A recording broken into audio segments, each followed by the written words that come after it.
Hello, everyone. This is Rebecca with Inner Power Training.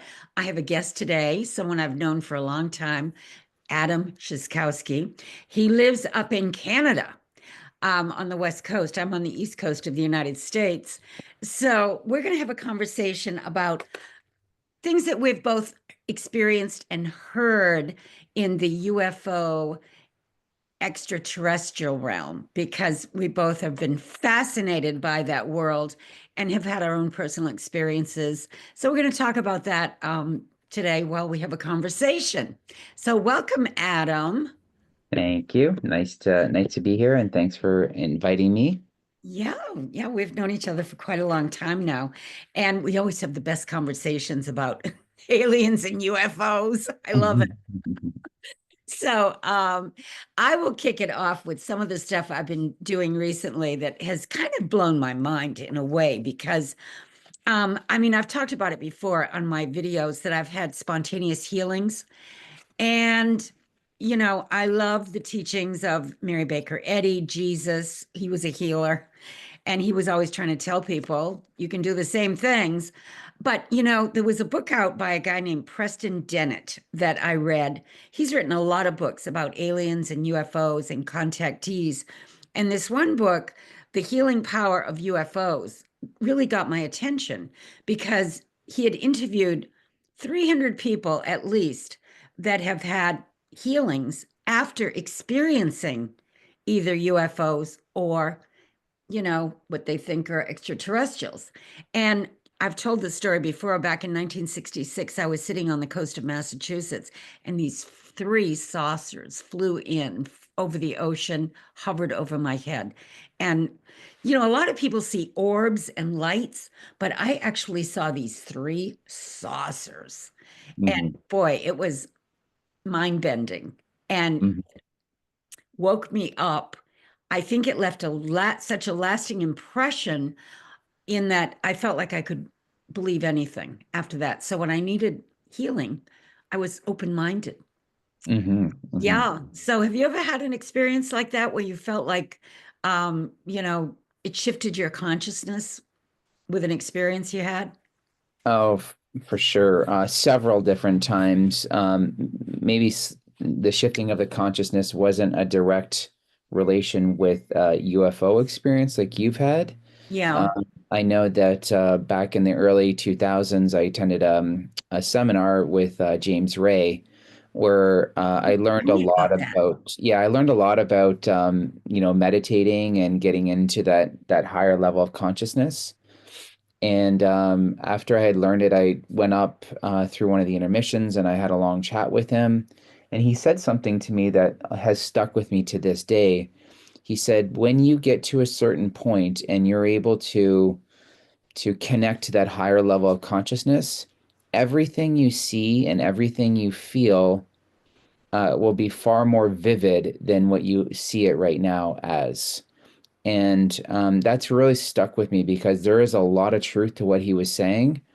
And when I am able to connect and just really allow like my Kundalini energy to really move, when I come out of that meditative state, the vividness of all the colors, the sharpness of the lines are that much more prevalent with everything that I do.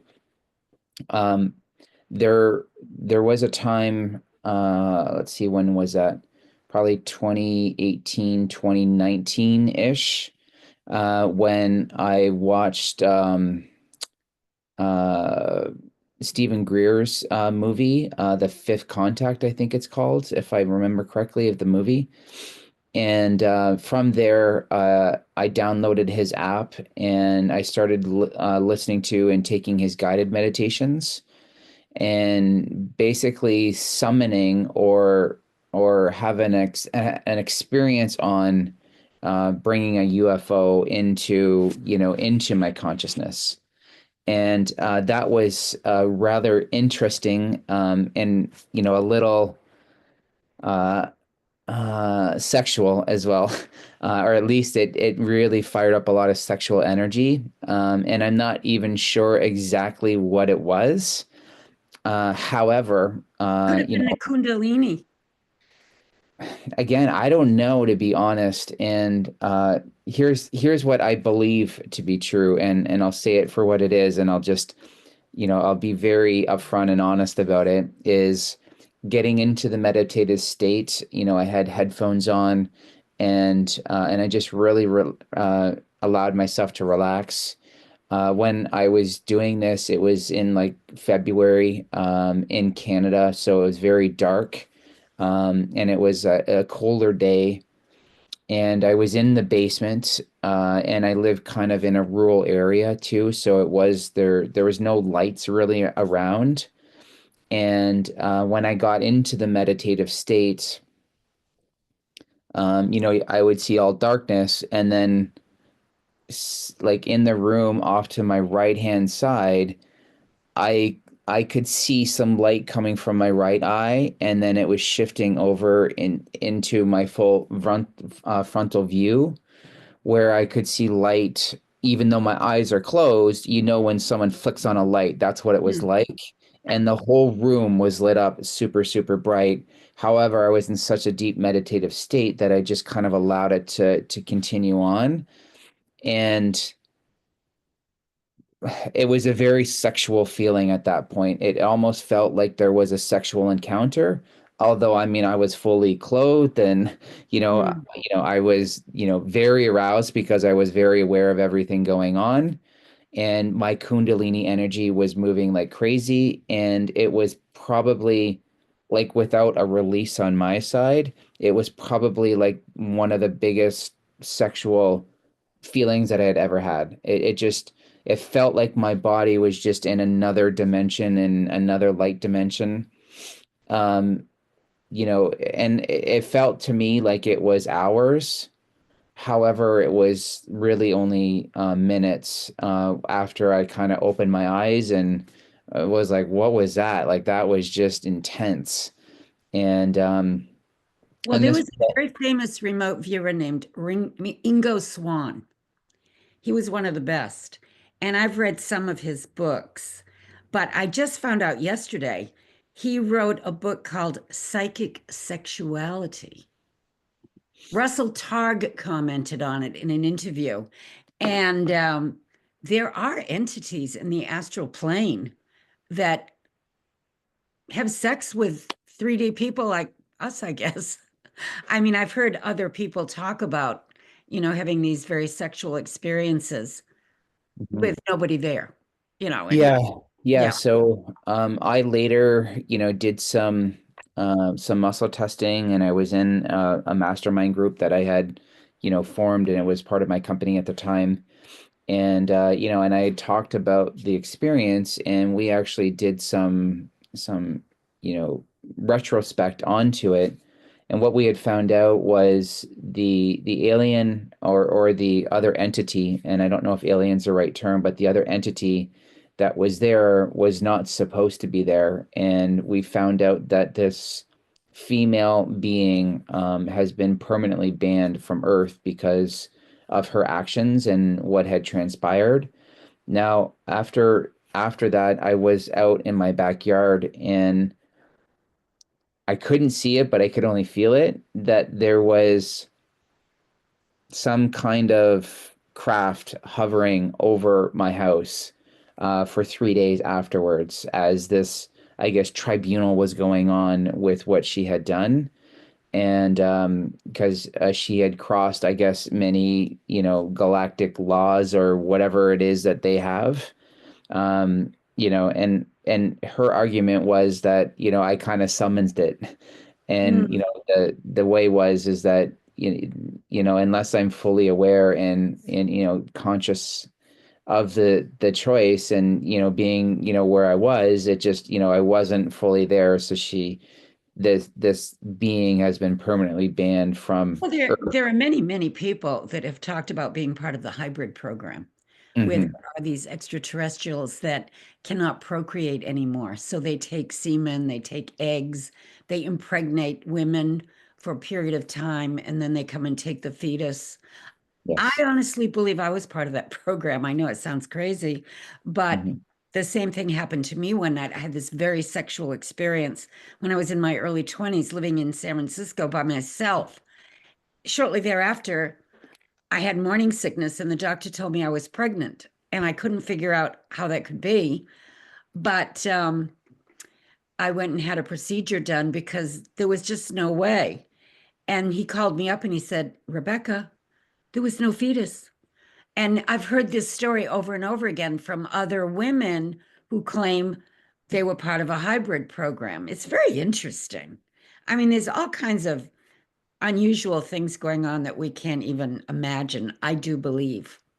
Yeah, yeah, I do believe that too, and I know you and I had talked about that, and it's just yeah, so there is another realm, there is another dimension, and I know there's even sometimes I get like deep into meditations, and my body will be floating, and I'll like run into like other like species, and then be like, hey, what are you doing here? You're not supposed to be here. And I'm like, oh, I'm so sorry.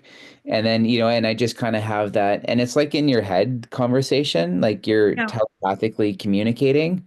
And it's just kind of, really, really, I want to say weird, but not weird, just, really enlightening to me, that, it wants me to do more and experience more and get into those states because, when you're there, it just feels light and it just feels right. I guess that's the right way to describe it. There's just no other way for me to really talk about it. Well, they say we're ascending now. You know, the planet is moving more and more into the fourth and fifth dimension. This is the Hmm. third dimension, the physical. But in the fourth dimension, which is the astral plane, you do communicate telepathically, and you can, and if you can go to the higher realms, I do believe if you can imagine something that you desire in this life and really feel like you've gotten it, it will manifest. I mean, that's to me one of the most fascinating aspects of metaphysics is learning how to direct your thought and put your intention on what you desire. It's not always easy because stuff comes up to block it, or maybe you're just not supposed to manifest that right now. There's always divine timing, which is very interesting. But there's this other guy that just read, finished his book, Chris Bledsoe. Went out to the woods fishing with his sons and his buddies and disappeared for quite a few hours. And he met some aliens. Now, he's been studied by the government, CIA, NASA, because he can communicate with them. And not everybody can. Not everybody can. You have to have a certain frequency. Indigenous people are very good at communicating, they say. Children up to 7 years old. For some reason, it's more like, certain people. There are other people that will never ever believe that there's anything like mental telepathy or remote viewing or anything. It's just not part of their paradigm. But there are people that are conscious enough, awake enough to have experiences, which is Hmm. very interesting. And I think we're going to see more and more of those happening as we move along. Absolutely. Yeah. No, I mean, it is coming more and more for sure. And, um, yeah, especially those, kids, they can really feel it and they can really get into there. I mean, they don't have the same kind of experiences that we've had that brings us, into that dense feeling. And but I do feel that, the humanity is changing, and I don't know if many people watch Elizabeth April, but I watch some of her stuff, and they're talking about the rapid acceleration that we're going through, that they've never seen, species evolve and adapt so quickly. It's just expanding so quick, and we are literally like almost tearing ourselves apart and getting away from the 3D and like being, like sucked into, the 5D world, much faster than what is normal for the normal transitional period of a species to go through that level of consciousness. Oh, I agree with her. Things are changing rapidly. And for people that don't know, Elizabeth April lives in Canada and she's a remote viewer and is very good at it. She's been remote viewing since she was a little girl. And she Hmm. sees a lot of things. And she likes to go check out mm, important figures like the Royals and Elon and Trump and check out where they came from and what they're doing here. I think Yeah. we've got a lot of alien hybrids living on planet Earth. But we're Yeah. all, they say we're all come from different parts of the universe.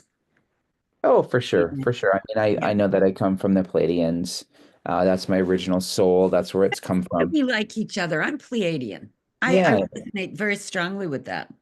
yeah. So, and I resonate, a lot with Arcturians, and I believe the that alien sexual encounter was with an Arcturian.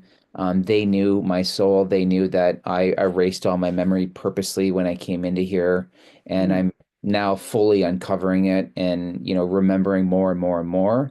And so that's why it was a major deal that what she did was not acceptable in any way whatsoever.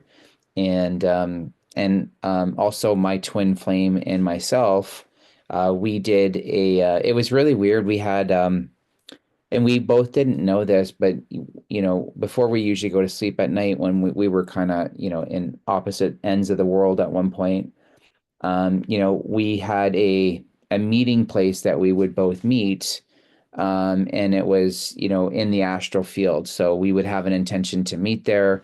We would both meet there, even though we weren't physically together. Well, this one night we actually, had an intention to meet. And what we both didn't know is that we didn't meet at a normal spot.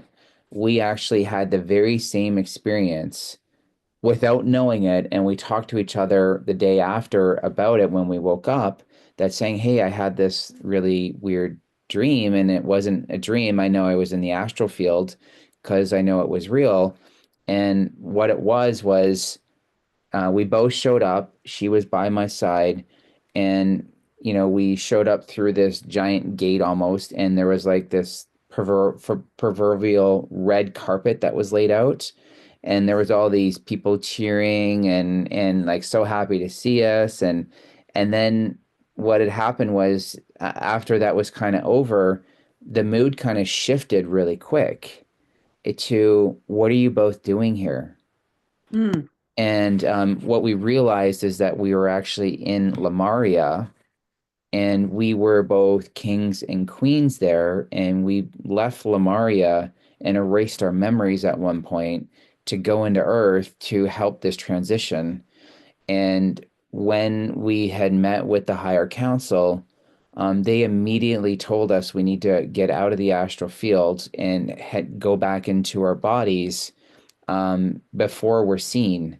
And the way that I kind of equate that, if for people that have watched the, Lord of the Rings, so to speak, is, when Frodo would put on that ring, the evil, eye could see where he was, even though he had superpowers, the evil could see it. And that's kind of the warning that they were giving us is like, you need to return right now. And then it was like, we snapped our fingers and we were back into our physical bodies again. And we woke up, we both called each other like almost immediately and said, I had this dream. And they're like, and I told, my twin flame, I'm like, I had this dream. And she's like, really? I had the exact same dream. And we're like, what are the chances of us having the exact same dream, like mm. almost to the detail of what had happened and how we both returned? And so that was just kind of like the other, way far out there. And, on Lamaria, there was all sorts of different species. So we met the Leons and we met the Palladians and the Arcturians, and I think there was like 50 different species that were all there that were happy to see us, but then got really concerned that we were putting ourselves at risk. And what we had both noticed since that time was we have been under heavy attack from demons. We have to constantly release them. They can see us a lot more easy. Well, I think a lot of people are try to, protect themselves now because it is getting kind of chaotic out there and you Mhm. have to be careful. And it's so important to constantly be focusing on good in your emotions and, forgiving people and not going into those lower emotions because things are so magnified. I mean, you can Mhm. think something and manifest it like you two did with that dream. You were both on the same page, and that can happen all over the place. So if you're putting your intention on negative things and feeling, we have a lot of people. I mean, you're in Canada. We still have an awful lot of people in America who feel hopeless Mhm. because they don't think things are working out the way they're supposed to. Well, if you're in a hospital or you're in jail or you're anywhere and you have no hope, you're all done. You got to have hope. I Yeah. mean, I am very optimistic that we're going through this transitionary period and everything's going to be fabulous after the dust settles, but we got to go through the transition. It's just the Exactly. next phase of human evolution. It's normal. Exactly. It's the Exactly. end of the Kali Yuga. All the ancient civilizations have predicted these times, and we should all be aware of it and working on ourselves, the inner self, because that's what's going to get you through it, right? Yeah, exactly. Yeah. Yeah. All right. Well, let's end it there. And that was great. I love those kind of conversations. I wish there were more people that like to talk like this. They're hard to find, Adam, but you're a good one. Yeah, So well, what I will say is that I've noticed that there are, more and more people that are talking like this. this is true. Yeah. Yeah, And we had those congressional hearings with the whistleblowers who came forward and said, oh, I've met extraterrestrials. Oh, yes, we've reverse engineered their vehicles. So, yes. I mean, what do you need? A rock to fall on your head? Yeah, I mean, yeah, it's already out there, and even if you know like about Project Bluebeam, that's a whole other thing too, and what they were planning on doing with that, and so Right. it just all of these things are coming to full circle and coming to light now, and I think they're going to have a full disclosure publicly, even though they've kind of already done it and started saying it. I think Yeah. I think they're just going to come out and say it and saying, almost like on national TV, pull like a mask off and saying, this is what's been happening. It's almost going to be like that. Like it's got to be so obvious for people for them to say, "Oh, there's aliens here." Okay, okay. Well, how do we interact and how do we talk and what do we do? And I think those are for the people that are really, really tuned in to like the fifth dimensional frequency that's already going on. So like you and me and other people that are really in that higher space, those are the people that will be like, "Oh, this is great. This is fantastic." And if you follow what Einstein said anyways is, there's nothing to be afraid of is because the universe is a friendly place. It's Earth, Exactly. right? It's That's my Earth that has premise. made it that way. Yeah, I'm never fearful because and I learned that a long time ago. But before I had my spiritual awakening in my 20s, I found I could attract experiences that weren't so good. But then once you just expect everything to be good and you live in a friendly universe that's full of unconditional love and everything works out for you, everything changes because it's consciousness. It's what you Hmm. put your attention on. Exactly. Yeah. Exactly. Okay, well, I'm going Right. to Thank you. wrap it up. And I want to thank you, Adam, for joining me in this conversation, and we will do it again.